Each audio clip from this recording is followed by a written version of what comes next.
We will go to sixth question. The ratio of kinetic energy to the potential energy of a particle executing SHM at a distance equal to half its amplitude.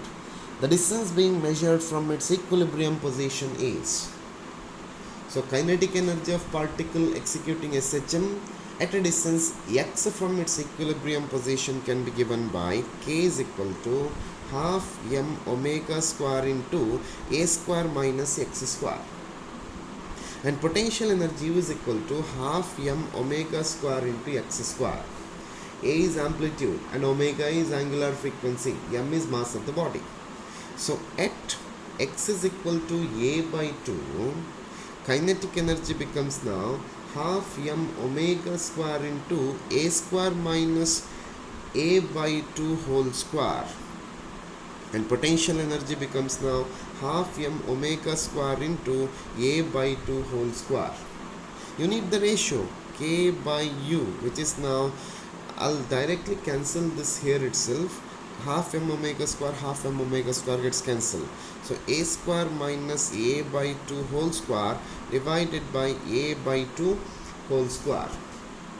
So it becomes now 3 by 4 a square divided by a square divided by 4, or it becomes now 3 by 1. 3 by 1 means option C is correct for sixth question. Option C is correct for sixth question. Seventh question. A particle executing SHM has maximum speed of 0.5 meter per second and maximum acceleration of 1 meter per second square. The angular frequency of oscillation is, you need to calculate angular frequency. So for seventh question, A maximum is equal to A into omega square and V maximum is equal to A omega. So omega becomes now A maximum divided by V maximum. So omega is now, A maximum is 1 and V maximum is 0.5. So it is now 2 radian per second.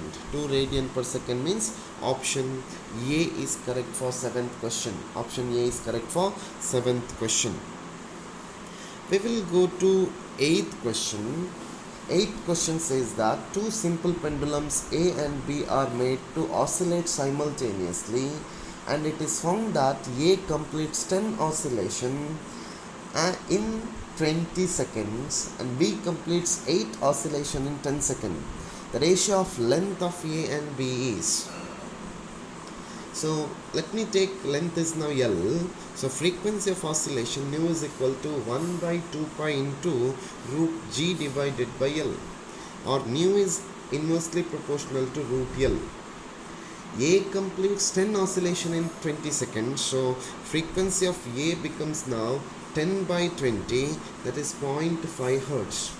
Whereas frequency of B becomes now 8 by 10, which is now 0.8 hertz. So if I take the ratio nu A divided by nu B, which is equal to 5 by 8, which is equal to root of LB divided by root of LA. Or I can write LA divided by LB, which is equal to 64 divided by 25. 64 divided by 25. So option D is correct. All these are interesting problem. Option D is correct. Ninth question, my dear students. A piston is performing simple harmonic motion in a vertical direction with a frequency of 0.5 Hz. A block of 10 kg is placed on the piston. The maximum amplitude of the system such that the block remains in contact with the piston is. So it is omega square A is equal to G. In fact, acceleration is acceleration due to gravity. So it is 2 pi into 0.5 square into A, which is equal to 10. So A becomes now 10 divided by 2 pi into 0.5 square. So it is now 1 meter. 1 meter means option B is correct. Option B is correct.